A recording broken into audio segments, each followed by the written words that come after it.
Muito bem, boa tarde. Sou acadêmico do mestrado da Universidade Federal de Catalão, mestrado vinculado à Sociedade Brasileira de Ensino de Física e mestrado nacional, né, profissional em ensino de física. Desta feita, vou organizar aqui, palestrar um pouquinho, uma espécie de uma aula na disciplina de mecânica quântica, sob a orientação do Dr. Paulo Assis. Sou o acadêmico Jonas Tavares. Então vamos lá. E nós vamos falar sobre o efeito fotoelétrico, né? Então, o efeito fotoelétrico é aquele efeito que consiste da incidência de uma luz sobre uma chapa metálica e os elétrons são arrancados, né? Então, eles vão receber uma energia e essa energia contribui para que eles ganhem uma energia cinética e saiam da chapa. Muito bem, então vamos falar um pouquinho a respeito do efeito fotoelétrico. Primeiramente, vamos ver um contexto histórico, e a primeira observação que se teve a respeito do efeito fotoelétrico foi em 1886, quando Hershey Hertz estava realizando um experimento, né? E o intuito dele nem era descobrir nada, mas sim verificar as ondas eletromagnéticas descoberta por Maxwell, né? Então, a proposta dele ele montou aqui um aparato onde ele tinha uma bobina de indução que ele mandava uma tensão elétrica, né, e gerava uma faísca entre esses dois polos. Essas faíscas geravam ondas eletromagnéticas que eram captadas por um receptor, uma espécie de uma espira, né? E quando essa onda chegava até esse receptor, ele percebia faíscas passando de um polo para o outro polo, né? Então, essa foi a ideia. Então, se faíscas migram de um polo para outro polo, significa que elétrons estão sendo arrancados, né, de um ponto para outro ponto devido à incidência de ondas eletromagnéticas, no caso era luz, né? E, bom, ele teve essa contribuição, né, teve essa visão, essa primeira visão do efeito fotoelétrico, porém, em 1899, Joseph John Thomson deu uma contribuição fundamental aos efeitos ao estudo, né, do efeito fotoelétrico, pois ele identificou que essas partículas arrancadas eram elétrons, pois elas continham a mesma relação carga-massa dos elétrons que Thomson havia descoberto há algum tempo atrás, né? Então, ele teve essa visão, conseguiu perceber através dos seus estudos, seus experimentos, que a relação carga-massa era a mesma relação carga-massa dos elétrons. Bom, qual era o problema imposto pela física clássica até então, né? A luz era vista como uma onda e alguns fenômenos ainda não tinham explicações, né, para essa teoria ondulatória, né, da luz. Por exemplo, a energia cinética dos elétrons ejetados não dependia da intensidade da luz, mas sim da sua frequência. E aí, como explicar isso, né? Existia uma frequência mínima, frequência de corte, abaixo da qual nenhum elétron era ejetado, independentemente da intensidade da luz. Opa, então não era qualquer luz que arrancava elétrons, não é qualquer luz que provoca efeito fotoelétrico. A emissão de elétrons era quase instantânea, mesmo com luz de baixa intensidade, desde que a frequência fosse a frequência correspondente, né, para gerar o efeito fotoelétrico. Bom, em 1905, Albert Einstein propôs a explicação revolucionária para o efeito fotoelétrico, utilizando a ideia de quantização da energia desenvolvida por Max Planck. Por essa contribuição, nós sabemos, Albert Einstein recebeu o prêmio Nobel em 1921, né? Por essa contribuição da visão dos pacotes de energia, né? Que ele chamou de fótons de energia, fótons de luz.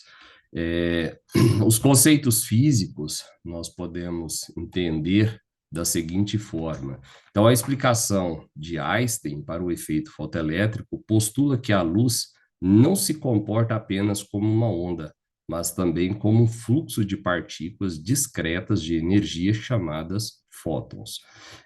Principais conceitos envolvidos: o fóton são os pacotes, né, como eu disse, os punhadinhos de energia, né, ou quanta de energia luminosa. A energia de um fóton é diretamente proporcional à sua frequência.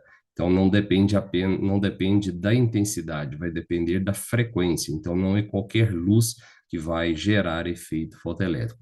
E é dada pela equação de Planck, né? Nós já vimos lá na mecânica clássica que a energia de um fóton é igual à constante de Planck vezes a frequência. Constante de Planck, 6,626 vezes 10 a menos 34 joules vezes segundos. Ah, muito bem. A função trabalho. O que é a função trabalho nessa explicação? Então, a função trabalho é a energia mínima necessária para remover um elétron da superfície de um material. Ficou conhecido como função trabalho. Quando a luz incide na superfície, né, com uma frequência específica, cada fóton de luz, né, transporta uma quantidade de energia H vezes a frequência, e parte dessa energia é usada, né, para arrancar os elétrons. Ah, mas e o restante da energia? Então, o restante da energia é transformado em energia cinética para o elétron ganhar velocidade. Então, cada material tem sua própria função trabalho, tá? Vai depender, então, do tipo de material, porque isso está ligado à força, né, dos elétrons com o núcleo lá do material, do átomo. Então, para cada material, apresenta-se uma força, necessita-se de uma função trabalho específica, porque está relacionado, depende da força que cada elétron tem com seus núcleos, tá? O processo de ejeção. Quando um fóton atinge a superfície de um material, ele transfere sua energia para um elétron. Se a energia do fóton H-ni for menor do que a função trabalho, o elétron não será ejetado, óbvio, né? Não importa quantos fótons atinjam o material, ou seja, qual a intensidade da luz. Tá? Se a frequência não for a frequência correspondente, né, para gerar aquela quantidade de energia específica suficiente para realizar essa função trabalho. Se a energia do fóton Hν for maior ou igual à função trabalho, o elétron será ejetado, ou seja, a energia excedente do fóton se transforma em energia cinética máxima do elétron ejetado, chamado de fotoelétron. Essa relação é expressa pela equação de Albert Einstein, ou seja, a quantidade de energia que sobra, né? Então vem lá o fóton com uma quantidade de energia Hν, menos a quantidade de energia que foi utilizada para arrancar o elétron, o que sobrou é convertido em energia cinética máxima e o elétron consegue migrar, né, de uma posição para outra posição, ou seja, soltar ali da chapa e ir para o outro polo, alguma coisa assim. Beleza. Dando continuidade, a intensidade da luz, só um minutinho, me perdi aqui. A intensidade da luz é proporcional ao número de fótons, ou seja, uma luz mais intensa significa mais fótons atingindo o material. Como consequência, maior é a quantidade de elétrons ejetados, né? E, consequentemente, também maior é a corrente elétrica. Mas não altera a energia cinética individual de cada elétron, que depende apenas da frequência do fóton. Então, a quantidade de energia de cada elétron vai depender apenas da frequência do fóton. Bom, o efeito fotoelétrico tem muitas aplicações tecnológicas. Vou destacar algumas delas aqui. Por exemplo, muito utilizado, muito falado hoje são as células fotovoltaicas, né? Os painéis solares. Então, você utilizando vai gerar energia utilizando a luz proveniente do Sol. Então, a luz do Sol vai incidir sobre essa superfície, né, com uma certa frequência, cada fóton com uma certa frequência, e isso vai arrancar os elétrons, gerando corrente elétrica, como eu especifiquei aqui. Então, materiais semicondutores nas células absorvem fótons da luz solar, ejetando elétrons que, ao se moverem, gera uma corrente elétrica. Essa corrente é então utilizada para produzir energia elétrica. Sensor, outra aplicação, sensores de luminosidade. Então, presentes em diversos dispositivos, como acendedores automáticos de luzes públicas, câmeras fotográficas para ajustar a exposição, smartphones. Eles detectam a presença ou ausência de luz e convertem essa informação em um sinal elétrico.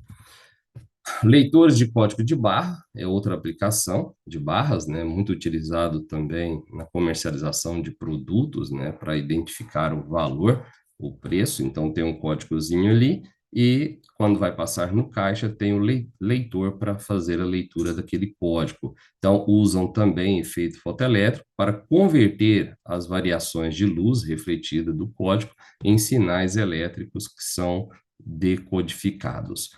Muito bem, é isso aí. Então, fizemos um apanhado, um levantamento é, histórico de como surgiu esse tão falado efeito fotoelétrico e vimos também que a mecânica quântica, ela nasceu, né, a partir dos estudos do efeito fotoelétrico, pois teve-se a ideia desse pacote de luz, né, transportando energia, transportando fótons. Muito obrigado pela atenção e até a próxima, se Deus quiser.